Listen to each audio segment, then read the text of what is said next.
So now on to our presenter.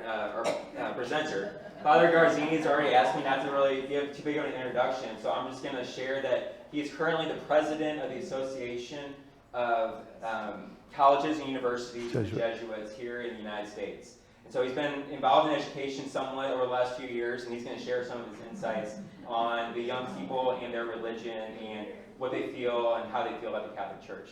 So Father Michael? You've summed it up well. Thank you. I don't need this, do I? Great. Can I give it to you? You're good. Thank you, Brian. Thank you. Okay, you got your phone. Okay, good. Thank you all for coming. I have a number of members of my family here. If I say something that's incorrect, they're likely to shout and tell me about it. So I hope they don't disturb us. But there is this sound? Is this okay? You can hear me in the back? Okay. I'm getting something of an echo, but you need it. Okay. Good. Okay. Good. Well, as the introduction said, I want to share with you things that we learned about what young people feel about the church. And our original discussion here with the staff here was that I would talk about a particular study that happened, all part of the synod process. So you know what that's been about. So about a year and a half ago, Pope Francis called for a synod on synods. And nobody knew what that meant. And nobody was sure where he was going with this. And the more the church got into it, and he had put some people in Rome in charge of this, it didn't get much clearer. But what did become clear is that he wants a different kind of church that is consulting, that talks to people, that asks people what they want. He knows very well as Pope that it's a very pyramidal church, a hierarchical church from the top down, and the decisions are all made at the top. And he's in tuned enough to know that this is not going over well in the modern world, that we are much more used to democratic processes. We don't use the word democracy. The bishops don't like that word because democracy implies that you have to do what the people say, you have to do what the majority says. So we don't use that. But synodal means consultative church, and he wants to try it out. He wants to see what it's like. So he asked a very simple question. He told the bishops, you need to ask the people, what do they think about the church? It was simple as that. And most of the bishops were a little intimidated by this. Some bishops stalled quite a bit, getting some kind of a process going, and others jumped in. And in any case, the U.S. bishops, even though they're quite divided, and that's one of the things we learned, it's a big disappointment to people that the bishops are so divided, we started this process, and the reports went in. Now, about 700,000 Catholics in the United States participated in this process. And about 30,000 reports went in from group discussions that were held mostly at the parish level, but also in institutions like in schools or in religious communities or whatever. So there was a process that anyone could get together with other Catholics, have these discussions, and then send in the report. The results of that process just came out yesterday. So I'm going to talk to you a little bit about that process and what the results were. I was going to talk to you only about what the students in our Jesuit school said, because we decided the 28 Jesuit schools in the country, SLU is one, Loyola in Chicago, Georgetown, Santa Clara, there's 28 of us. We decided we're going to do something with our students because they're not in their parishes. They're not home. They're not going to participate there, and we're pretty sure most of them don't go to their parishes. So we capture them. All you have to do is say, we're having pizza tonight at 8 o'clock, and we're having a discussion on the church, and they show up. So we had thousands of students participate, and we saw what our results are, and they mirror very much, it turns out, the national scene. Because what happened, it looks like, from what I could read from the reports that I downloaded today, what I could see is that there's quite a bit of unanimity around the country, and there's quite a bit of similarity no matter what the age group is. There's some things that it wouldn't surprise you that we've heard. So, for example, one of the big conclusions from the national study with 700,000 people participating, one of the big conclusions is the liberals feel the bishops don't listen to them. They ignore them. They feel marginalized. On the other hand, the traditionalists, people that want more traditional religion, they feel the bishops don't listen to them, and they feel marginalized. It's a pretty interesting mirror of what's going on in the country, where everybody feels like we're the victim, we're on the outs, nobody's listening to our point of view. But that's a very interesting finding. There's some other things that I want to talk about too. There's a strong feeling that the church has to change, that the bishops have to lead some kind of process that leads to change. But there's a very strong feeling that laity, especially women, need to be included in this process. There is the word anti-clerical or clericalism didn't come up as much, but it was in fact what people were talking about. Too much decisions being made at the top. We don't know who makes the decisions or why they make the decisions. Even our pastor makes decisions without consulting us, and lay people could be doing a lot of this work. There's too much power in too few people, especially the pastor. Those were typical, no matter we're talking about the Northeast or the Southwest, wherever in the country. We found with young people that one of the biggest issues for them was under the heading of inclusion as well. I would put that under inclusion, where they think that there's too many marginalized that are not invited into the church. So big everywhere in the country, LGBTQ. Why is the church not inviting them and embracing them? Another big issue for them was also women. Why aren't women given leadership positions in the church? They didn't say, and I think this was also true of the larger population study, but this is the students. They didn't say women should be priests. They think women should hold office. They should have some kind of clout. So I think Catholics are not sure about whether to turn over sacramental celebrations to other people other than men. I just think we're not clear about that yet. Should there be women priests or not? It probably would get a positive, certainly with certain Catholics, it would get a positive vote. But I don't think we're there yet where we understand that. That's exactly why the Pope wants these discussions going on. So you figure out over time, what is the Spirit leading us to do and to become? There's some other issues that come up. There was quite a bit of, apparently, quite a bit of lamenting, I would say, about the church's failures. The conversations, it seems, in thousands of groups, would often start with, but not stay, but start with the church's failures. So the clerical abuse would come up and then would go.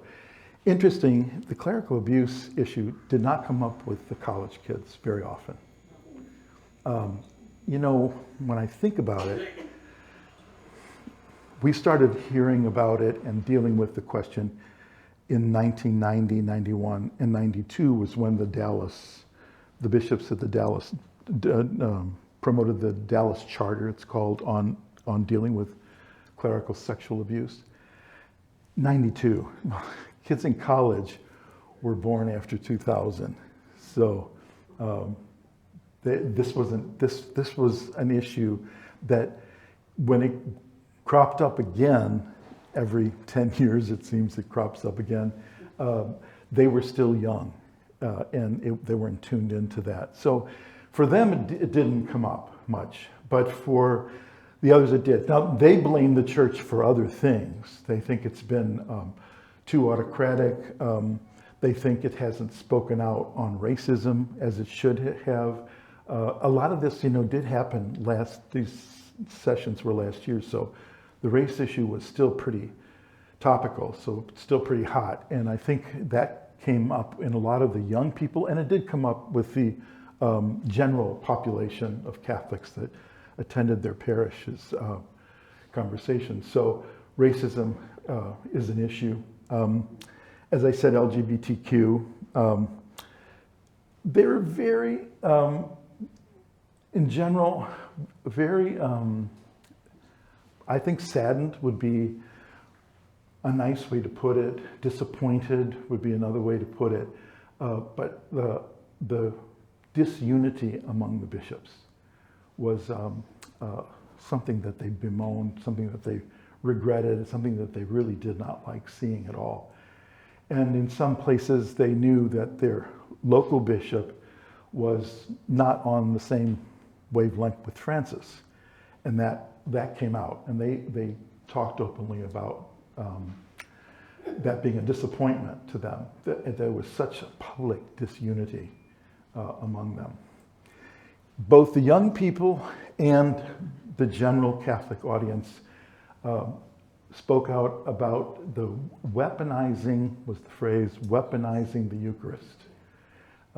They said, stop, please stop that. They are almost all on Francis's page on that. This is for the wounded and the people that need healing. It's not a reward for the good Catholic. So that seemed to be pretty unanimous. Lots of talk about needing a more vibrant sacramental life in the parish, needing better homilies. And the group, it was interesting, I was digging into this a little bit. The group that stressed most the need to reform seminaries was the religious sisters. They said, well, so many of them were educators, right? And they put these young men through the school system and into the seminaries. But they said the seminaries are a mess, and they don't prepare people well enough. The priests that are coming out are not smart enough, and are not well trained, and they're not pastorally sensitive, and they're not in tune with the people. But their reports were much more critical about seminaries and young priests than nearly everybody else. Although there was still a consensus that the young priests coming out are not well enough equipped, I'll put it that way, to deal with people. There's a hunger for, and this is, I think, a dilemma for us, both the young people and the general Catholic public want more family-centered parishes. Family activities, things where you can bring your kids. A number of reports cited people that they know that take their family to one of the evangelical churches because it's a big family-centered affair. Big, those big those big gatherings, the mega churches, exactly. So there were a number that said, we need something like this for families so that people could bring everybody at one time and they can let the kids go and so on and so forth. So the mega churches are doing it, why aren't we doing it? That was pretty, that was also across the country. It wasn't just any one region, it was pretty much around the country. That's most of it. You got most of it. As I read this and tried to digest as much as I could these reports, the summaries of all these reports. So there's, in the United States, there's about 179 dioceses. They're divided into 15 regions. Region 16 was the group, it was the region that technically the schools belong to. It's the catch-all for religious communities, hospitals, schools, universities, and so on. But of those 15 regions that are made up of many, many dioceses, the reports keep saying somewhat the same thing. And the summaries look pretty consistent from place to place and region to region. So it's an interesting, thing to think about, for me anyway. Our kids in our school, we were surprised, actually. We got this over and over from the people that sent in their reports from our 28 schools. They were surprised at how strongly the young people feel about the church. It's a self-selecting group. It's a group that's comfortable coming into the campus ministry office or the mission and identity office, whoever's hosting it, and they're probably coming for pizza and Coke, if my experience is correct. But nevertheless, they were passionate, they said, about this. And they were surprised at the number of non-Catholics that tagged along to be part of this. So for them, for young people, the church is like a big tent, and everybody should come, and everybody should get something out of it, and people should be called to participate, and people should be making decisions together and helping out and so on. They're not as keen on joining, signing up, and being a member. They want a place to go and to gather, and not a lot of other baggage with it for them. There's good to that, and then there's some signs that that's going to make it very difficult to maintain these operations.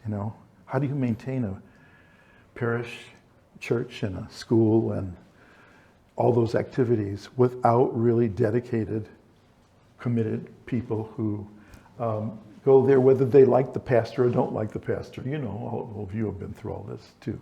So I find it, it's a different world of young people, but they're not saying different things than the adults are saying. Why aren't priests occasionally speaking out about the environment or about racial justice, or about the violence in the city, or so on? They want the priests to be a little more prophetic than they are, and a little more intelligent than they are, to be honest with you. So that's my report, and I didn't want to take much longer than that because I'm really curious to hear what you think about this and about what young people, and what your experience of the young people in your life. Where are they? Or parish life, or life in the Archdiocese of St. Louis. And whether this rings true with, if you were in a discussion, whether this rings true with your experience or not. So I'm going to stop there and see where any questions come. Yeah. How about a little bit about Catholic education? Is Catholic education, are the numbers following all the same trends as baptisms and marriages and et cetera? Are we beating the trends in one direction or another? In other words, are Catholic education? From my understanding, I don't have all the data on this, but I think The question, yes, thank you. The question is where are we going with baptisms and the trends, you know? So And education. education too. COVID was mentioned in many places as a very challenging time because the parish disintegrated, people left, people are not returning in the same numbers. Schools, actually the schools that stayed open during COVID got students. We don't really know yet the data on fall enrollments, and this is the first non-COVID semester. So everything else has been mixed up with mask wearing and stuff like that. So we don't know yet on enrollments at all, but everybody's feeling the effects of the dissipation of the community. They're not coming back in the numbers they were. And we know that young people are not returning in the numbers that they were. We had so many restrictions on our university campuses about going to church, you know, 40 seats in this room because that's what the health people said we can have. And so you had to get a ticket. Well, a ticket for a college kid, you know, if I get a ticket, it's going to be for a concert I really want to go to, you know. But so we haven't seen the numbers come back, although they're starting to drift back in. So we got to see what the pastors say. The bishops I know are all crying.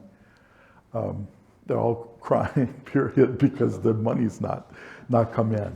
And Catholic charities, big budget item. The schools, parish upkeep, especially parishes that are already poor parishes, they're all getting really nervous. And you see how quickly they want to implement the plan here in the Archdiocese, which is pretty radical. You think of the numbers that they're talking about. I think they're doing it simply because we're not going to be able to afford more than, 100 parishes or something that they're talking about? Can't afford more than that at this point. That's what the actuarials are telling us. COVID was a big loss, a big hit to us. We have freshmen, sophomores, juniors now that are different than the kids coming out of high school. I was with some high school kids this weekend at the birthday party for a 90-year-old, and her grandnieces and nephews were there, and they are not as sour as the kids we have in college now. The kids we have in college now, the 18, 19, 20-year-olds, they missed a lot. And they're a little angry about it. They know they did. And we could see they did. They don't socialize very well. They have a difficult time socializing. They have a very difficult time speaking up. They have an easier time talking to adults. Because for 2 years, that's all they talk to. So it's just easier for them, but they're a little different. But I think these high school kids now who just don't have that experience, it's amazing how quickly this is changing. But we're going to have this group, I think, that's a little, maybe not lost, but struggling. They really are struggling, and the mental health issues are. We can't hire enough therapists, counselors in our schools. I don't know if that answer to the question, Jerry. Anything else? Somebody else? Yeah. Yes, sir. I have read that the largest denomination in the country is farmer Catholics. Most of us have several of them in our families. Has the church reached out to find out if there is a commonality among why they left, even though they were born in a Catholic family and went to Catholic grade schools and many to Catholic high schools and some Catholic universities, they're lost to the church? Yeah. We don't know what to do. I think the Holy Spirit put this idea in Francis's head just get them to talk. And what I think might be behind this, I can't speak for the Pope and for bishops, but what might be behind this is it's families that are going to have to reach these people because they know who they are and they have the opportunity to talk to them. And maybe combination of what the church does, if it changes, and then Thanksgiving dinner, vacation in the summer, how are you raising the kids, et cetera, maybe something will happen because you do know who they are. And the priest has no way to get to them anyway, without you. So that's why I think there's a real genius behind this very simple task of asking. Did I show you this? These 3 questions? I don't know. Here. These are the questions that we asked and this is what the synod process was about. So what are your honest thoughts about how we're doing as a Catholic Church? What do you think are the important issues we as a church should be facing? And what changes would you like to see? How can we improve? You just let people talk one question at a time. And these are the things that came up, that I just went through. That's how we'll reach the people that have walked away. Yeah. Yes. My question makes an assumption of you, but what gives you hope for the church, for the future? Yeah, I think there's a crisis in the West, in U.S., European culture. We are so materialistic. We have so many opportunities.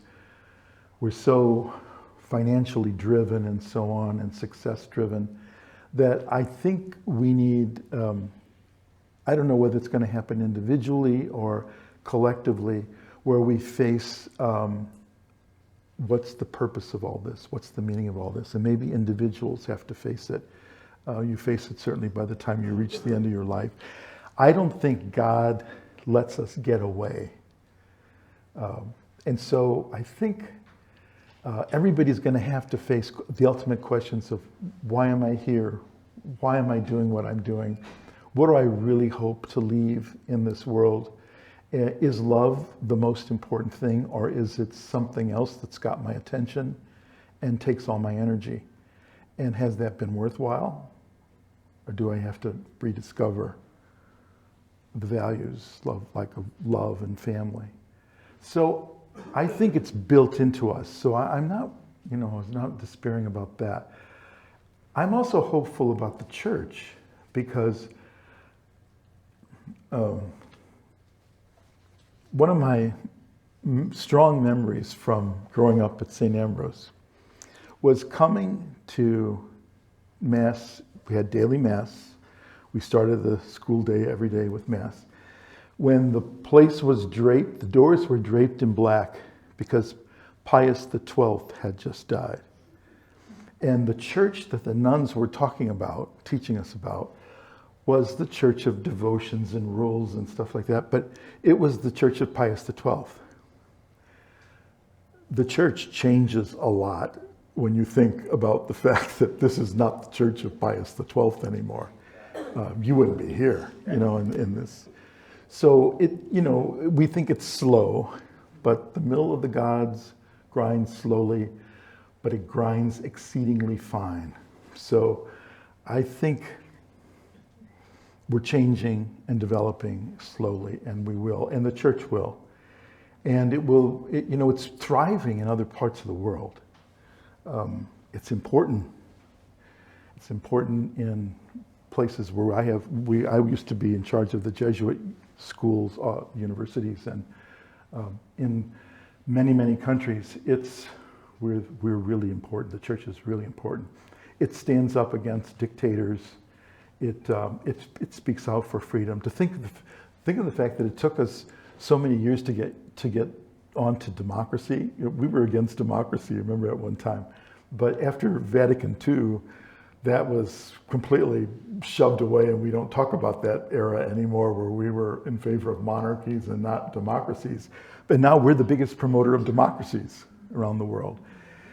If there's any one big issue that this generation is going to face, it's going to face the issue of the survival of democracies.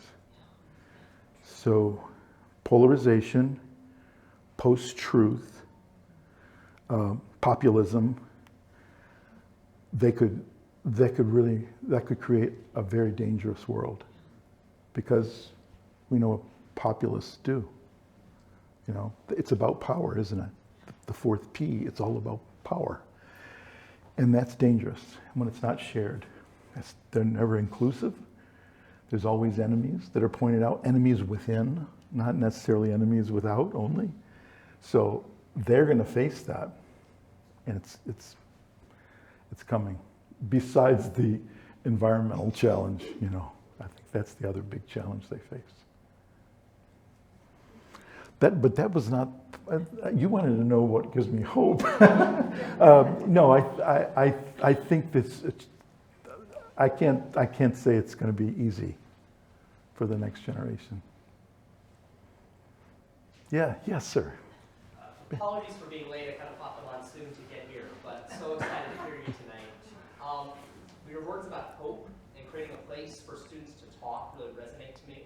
I had the honor of teaching all the incoming MBAs at Fordham this July, and we created a place to talk. And I would just say that at the end of that, a woman from Brazil, a first-year MBA, stood up and said to her whole class that I was a lawyer.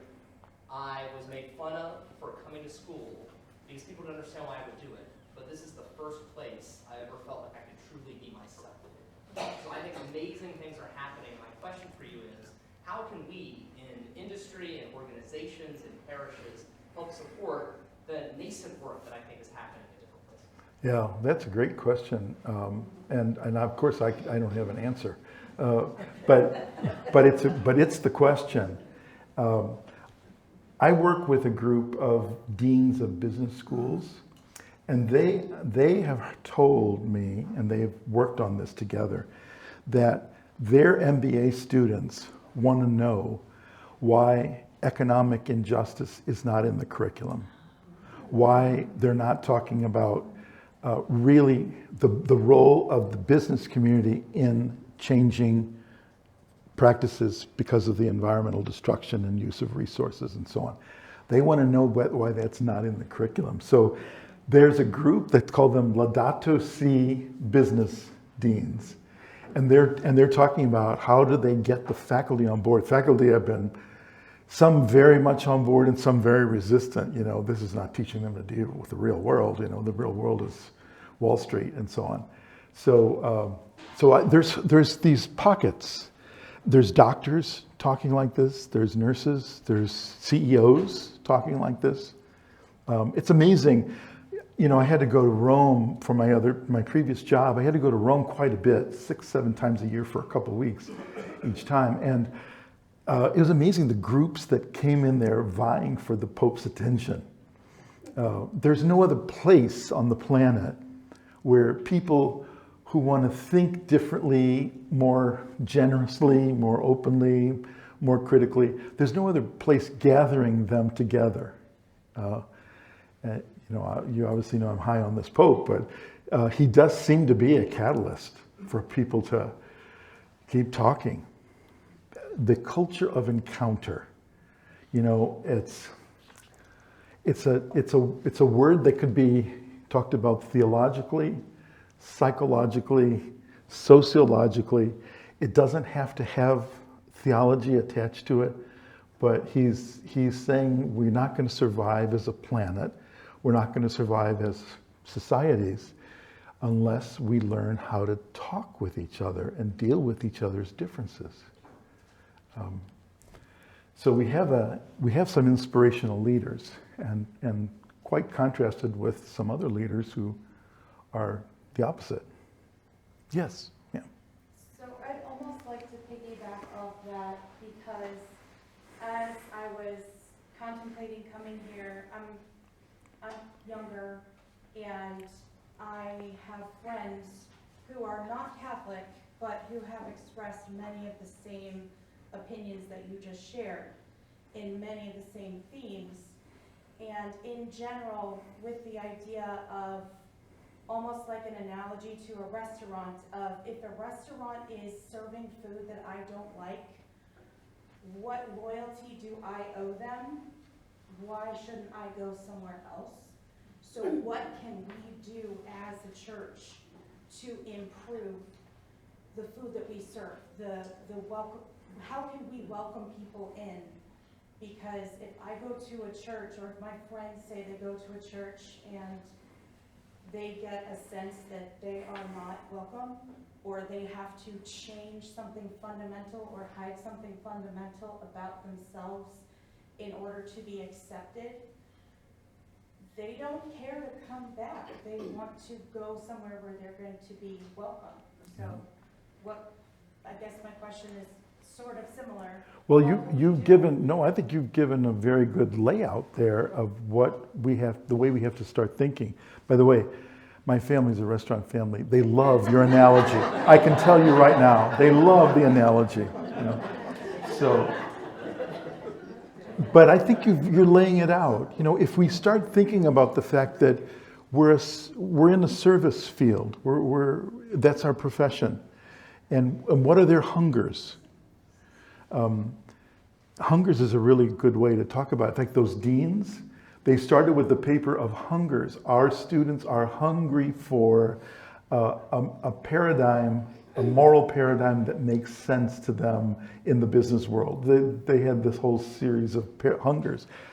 I think people are hungry, and we have to figure out how you open up and invite and then serve, feed them. The Gospels are really, the sacraments, the Gospels, they really are food. And it's not, unless it's delivered in an appetizing and appealing way, people don't bite, people don't eat. So I like this. I have to think about what you're saying. Yeah. Yes, ma'am. First of all, I'm a singing and gross person too, so I don't know that we were in school together. What do you think? You know, I would ask you your last name, and then I would ask you if you live on Sublet or if you live on I live on Hereford Street. on Hereford. Okay, so we're. My dream is this.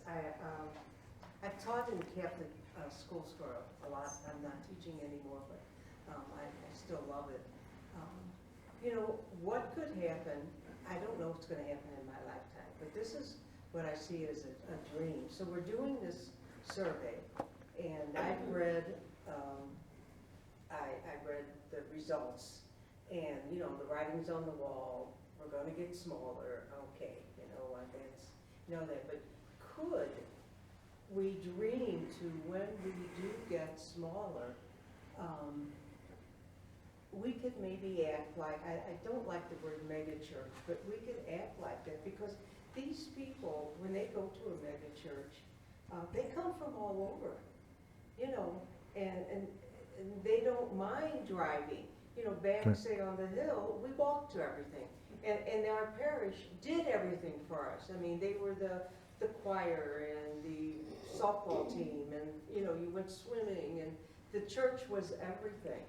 Could we maybe dream of when we get through this and we shrink, that we maybe use these mega churches as a model and look to see what our Protestant folk have done to attract, again, families and children, you know, I mean, you're not going to have Teen Town again. I mean, you know, it was fun, but something like that. These people are too young to know what Teen Town was.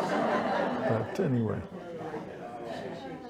Yeah. But something like that, you know, parishes had bowling alleys, they had... Yeah, no, you're right. You're right. The church was the community. There was a cohesion there. Everyone was from the same background. Certainly the same socioeconomic background. In some cases, the same ethnic background as well. And so there was that cohesion. And you're right, it doesn't exist anymore. People are more mobile. People are pick and select. They will drive.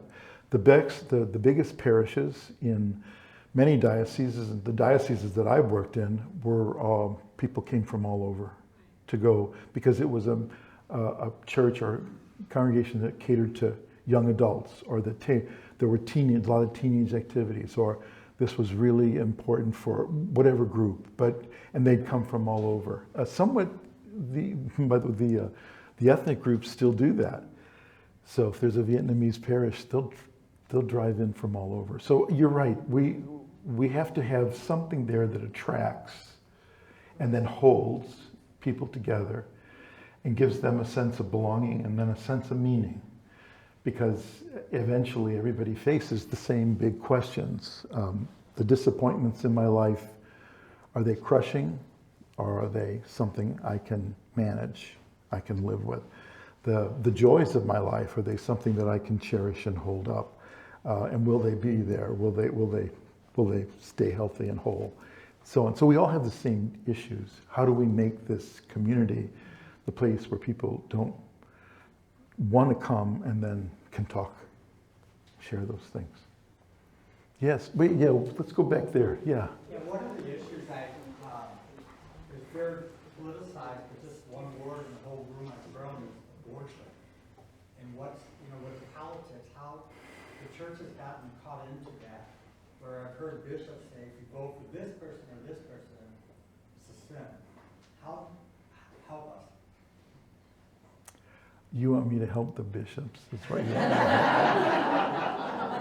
That's not. I'm not getting paid enough for that. You're right. I think the country's in a real pickle on the abortion issue. The Supreme Court decision may have been a victory for pro-life people, but it will drive a wedge. And there will be places where there will be fewer and fewer things keeping people from abortions, while there'll be other places that are, and I think it's going to end up back in the Supreme Court, because do you take people's rights? Do you jail them for this or that or whatever? We're going to have a mess on that issue. I wish the bishops would just stay out of it for a while. Just let the American people handle it. It doesn't, in Europe, in other countries, people have figured out how to manage this problem, and they don't have these political divisions. No one in France can tell you what a French politician's stand is on abortion. They don't talk about it. The same in Italy. They don't know what the person's belief about abortion is. So we've kind of dug a hole there. It's going to be tough to get out of. And I'm very pro-life, but it's a big country, and there's lots of extenuating circumstances and issues, and it's all coming out in the news now. These unusual, quote unquote, unusual cases, which happen every day, unusual, but they're not so unusual, and they're tough. And they're tough on doctors, they're tough on women, they're tough on anybody that has to deal with them. So I wish we would stay out of it. Yes, ma'am, yes. So I'd like to take you to one of your own parishes, College Church. And recently, I had 5 years where I was more of a parishioner there because of where I lived than here. But recently, Father, I went online and I found that College Church, following the Pope's direction of synodal, if that's the correct word? Yeah. Synodal. We're not really, it's used in different ways because of it's so new. Yeah, I'm sorry. Go ahead. Yeah. Help me out here. Synodal, I think is the adjective. Now, in College Church, the Jesuit priest is no longer the manager of the parish, is now a woman. But in that parish, that's the only place I saw that we had a parish in St. Louis following the Pope's directions on how our parishes could now become in that so that's really like, what is going on here? And, you know, it's a Jesuit parish, and Jesuits are always out there in the forefront, but why are we not seeing that same design in other parishes, Father? Yeah. We're going to need that. Are there others? Yeah. Yeah. There, you know, I know the Jesuits, when we talk about our parishes, we say, is there something that we're doing that nobody else is doing or can do? That's a rule about where Jesuits go. Can you do something that nobody else can do? So higher ed and so on and so forth. In parish, the same way. Are you doing something that nobody else can or will do? And St. Matthew's, inner city parish here, we have been there for a long time. We want to stay there. It's a really vibrant, very happy, healthy African-American community. They deserve good leadership, and they deserve also, we need to help them become the leaders, like we're trying out at St. Francis Xavier College Church. It's time for us to rethink the model, very much the way the Protestants do. You know, we in my family, we were blessed. We have he died recently, a Lutheran pastor. And when my brother-in-law and I used to talk, I was always astounded at how much time he could devote to his weekly Sunday sermon. How much time he had for visiting groups and just hanging out with parish groups when they had different events in the parish. Because he didn't have to worry about the roof, he didn't worry about security, there was a team of men that did that, that loved doing that, and loved him for doing that. So I think that's where we have to go, unless you want to change the model of priesthood. And I think one of the hesitations in some people's minds is that opening up the door for more priests could perpetuate clericalism and the same style. And maybe that's why, remember I talked earlier about this hesitation. We're not really sure about, want women in leadership roles. They didn't say women should be priests. These were the young kids. And I saw some of that in the larger study. It might be because we have a prior job to do, which is to let whoever is priest do the sacramental work and not the administrative work. So maybe we have to get that first before we're really comfortable with who should come into the priesthood. Just a thought. Yeah, yes, sir. Yeah. Well, thanks for addressing the issues. I'm curious about the issue of inclusion, and specifically voting rights. There's a real movement in this country to suppress voter suppression, or voter suppression. So, and I don't know anything about this, and perhaps you can enlighten us. What do bishops like in Texas, in Alabama, in Georgia, in Florida, Missouri, it seems to me they should support basic human civil rights, right to vote. And yet what we hear on the news, spread all over the news, are governors like the one in Texas and the one in Florida who are shipping immigrants to the East Coast in violation of human rights. So I think it's a difficult question, but I was wondering, do you have any... Well, you've articulated the challenge, the real issue well, and I think what you're pointing to is that if bishops get in bed with any political party or any ideology, they lose their voice, and their voice should be for the poor first, for the disenfranchised first. That's what the gospel says. I mean, that's what, if you read the four gospels, it's pretty clear all over. It's whoever's disenfranchised, whoever's poor, whoever's sick, whoever's lame, whoever's excluded, come in. I want you're first. So that's where they have to be. But if you get in bed with a political party, I think then you lose the chance. And now there are some bishops that are speaking out about these issues, and they happen to have quite a few migrants and immigrants in their diocese. So they do know that they have to speak for these people. But there are migrants and immigrants everywhere, in every diocese. They're all over the place.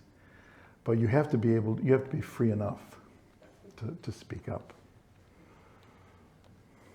Yes, ma'am, back there, yeah.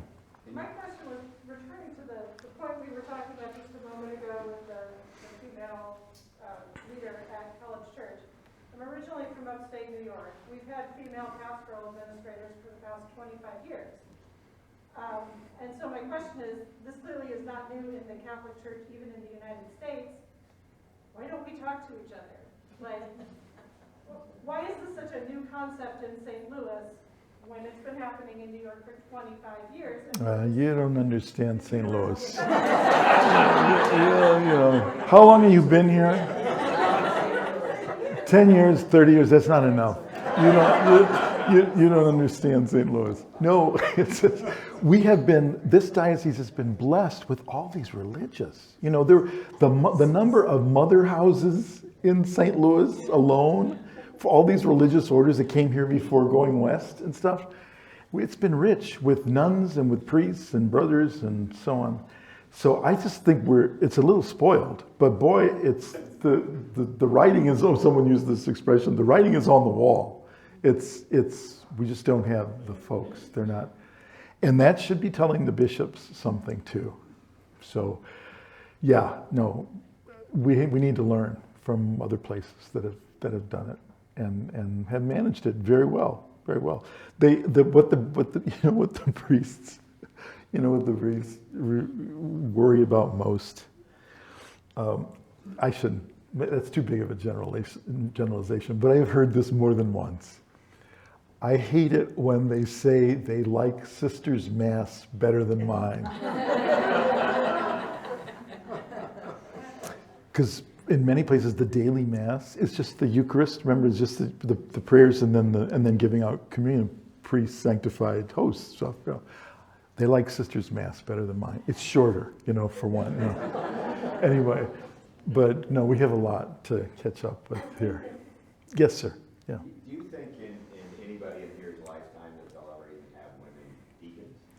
Or is that too close to the priesthood? I do think it's coming because the Pope reestablished the commission. There's a faculty member at the Gregorian in Rome, and I was talking with her. She's on the commission. And she says, it's amazing, the reconstituted group. The first group that came up with no, it's not done, we never had this, it's not needed. And, so we let that go. This was 7 years ago when they gave him the report. It was newly Pope. But he reconstituted the group, and they are talking about how to give it. I think the last synod, the synod on the Amazon, unusual synod because it was about a topic and about one part of the world. And people were wondering, what was that? That's not a synod. Synod is bringing people from everywhere together. But again, whether he got talked into this by somebody or the Holy Spirit, that synod, at the end of that synod, he said, you people, meaning in the Amazon, you have to decide how ministry is going to be done in your region. I'm waiting for you to decide. He didn't shut the door. He just said, you have to decide. The bishops that attended that synod from the Amazon region couldn't decide whether they were going to open up the priesthood to laymen, because they've been training lay catechists and lay deacons there for some time. And I think there are some bishops that say, why are we not ordaining these people and letting them do it if we trust them, if we train them, and so on. So I think that's gonna come. I really do. A diaconate, but that's inclusive. And he's going to start by integrating at the Vatican level what some dioceses already do very well, which is putting women in very high positions in the Vatican. The Vatican is actually behind on that, and he's starting to do that. A lot of people think it's too little, too late, but anyway, it's coming. Yes, back there, you got. It's 8, so you have to be the last question. Sounds good. So you mentioned that racism is one of the most important issues for young Catholics. I'm just curious, was there any clarity around what young people would like to see the Catholic Church do on that topic? No, it was this again. We were still in the middle of a number of these tense places and cities and so on. There's still the January 6th happened, and that looked pretty racist as well. I mean, it looked like a continuation of Charlotte, North Carolina. So they weren't much more articulate than that, but that racism is a wound in our culture that the Catholic Church should take a leadership position on and really push. So our track record isn't that good, but we have great African American Catholics who could be doing this, who could be helping us. So it's 8, and my cousin told me, Michael, it goes from 7 to 8. Don't forget that. So I'm going to let you go. I want to thank you very much for being here and for your terrific questions and conversation. Thank you very much.